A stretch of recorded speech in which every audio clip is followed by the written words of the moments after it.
It's the quarterfinals of the FIFA 2018 World Cup in Russia. Surprisingly, there's no Germany and there's no Spain, the past two winners of the tournament. Of course, there's no Nigeria.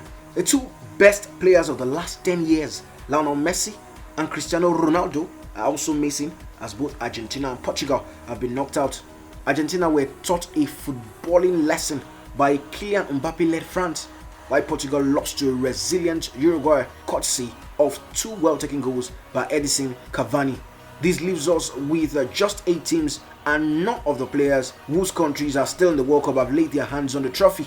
We wanted to watch a Messi versus Ronaldo clash, but instead we have been offered the not-so-original version in Neymar versus Hazard. We go still manage Jamjo.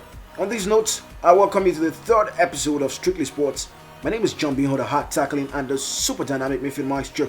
A combination of Makaleli and Xavi, N'Golo Kante and Andre Pirlo, where intensity and tenacity meet craftiness and guile. As usual, I'll be your pilot for today.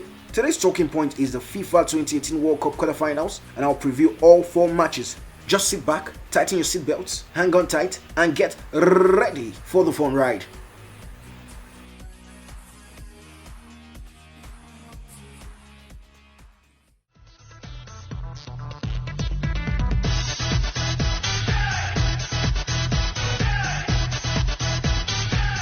Alright, it's the FIFA World Cup 2018 quarter-final time. 4 matches are going to be played. 8 teams are already, through to the quarterfinals, because 8 teams are the ones that will be playing the quarterfinals. Uruguay, France, Brazil, Belgium, Russia, Croatia, Sweden, and England. Let's begin with the quarterfinal A, France versus Uruguay.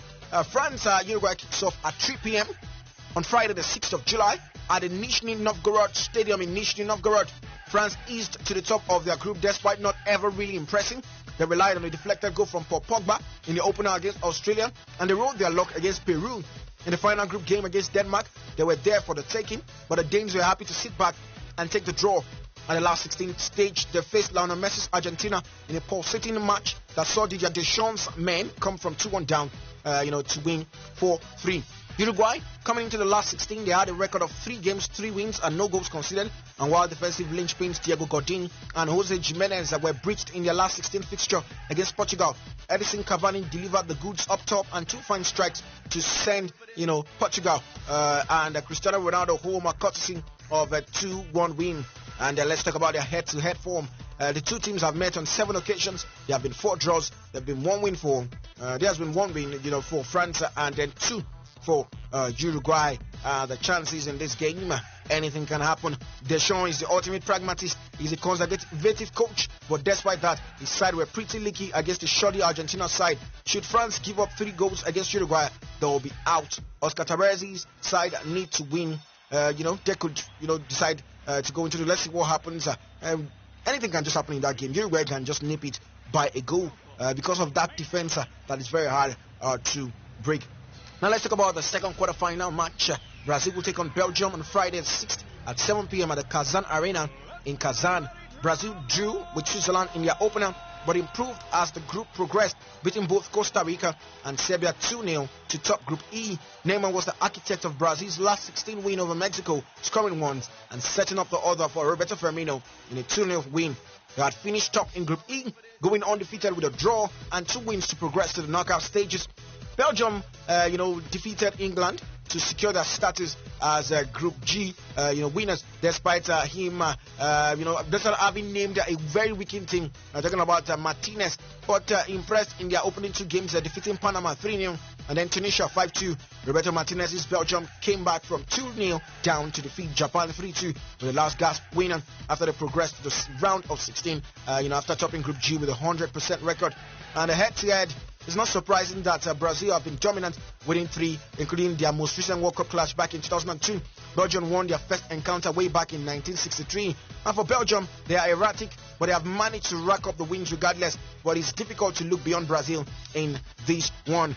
And let's go to quarterfinal C, the third quarterfinal, which you see Russia take on Croatia on Saturday, the 7th of July at 7 p.m.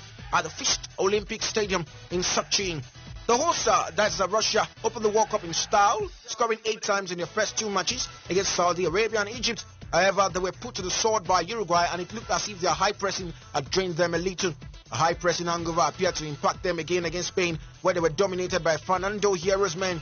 However, after the two teams could not be separated after 120 minutes of football, Igor Akinfev emerged as the hero, saving 2 penalties to send Russia to the quarterfinals. Croatia could make a pretty good case for being one of the teams of the tournament thus far. The comfortable win over Nigeria was followed up by destroying Argentina and then beating Iceland with a heavily rotated squad. And when it mattered, they showed they have the mettle to get the job done against Denmark in the last 16, winning 3-2 on penalties after a physical, original 1-1 draw after extra time. In their head-to-head, it doesn't look too clever for Russia, as these two teams have played 3 times. Russia have won 0 times, they've drawn 2, and they've lost once. Looking at the prediction at any other World Cup, this would be surely, this should surely be, a Croatia banker. But such has been the madness. Russia can't be ruled out. However, having said that, Croatia have that much more incision than Spain. So Zlatko Dalic's side should get the job done. Now let's talk about quarterfinal D. England will be pitted against Sweden at 3 p.m. at the Cosmos Arena in Samara on the 7th of July. How do the teams get there? Sweden put their gut-wrenching last-minute defeat at the hands of Germany on match day 2, behind them to defeat Mexico 3-0 to top Group F and face off against the Swiss in the last 16, where they came out on top of an original tie 1-0. England won their first 2 matches 2-1 against Tunisia and 6-1 against Panama, setting up a shootout against Belgium for top spot. Gareth Southgate made a big gamble by resting 8 players to face Belgium and not bringing on Harry Kane. They lost 1-0, meaning a last 16 tie against Colombia. The 3 Lions were taken all the way to penalties by Jose Peckerman's men, but he matched 4-3 on penalties to set up a last 8 tie against Sweden. The first time they are winning a penalty shootout at the World Cup, in 4 attempts. Now the prediction, before that, let's talk about the head-to-head form. It is tight. They've played 24 times. England have won 8, drawn 9 with Sweden, and then they've lost 7 against Sweden. Not to forget the 2002 World Cup where they drew with Sweden, but both were able to make it out of the group of death, with Argentina and Nigeria being knocked out of that tournament in the group stages.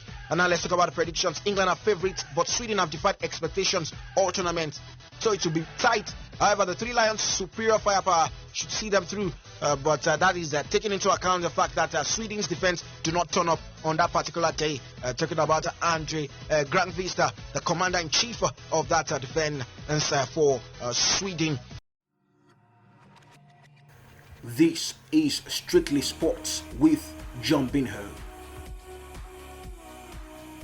Alright, this is why I call it wraps on another wonderful episode of Strictly Sports. Thanks for joining me on this fantastic sports ride. John Binho is my name, and I am the super dynamic midfield maestro.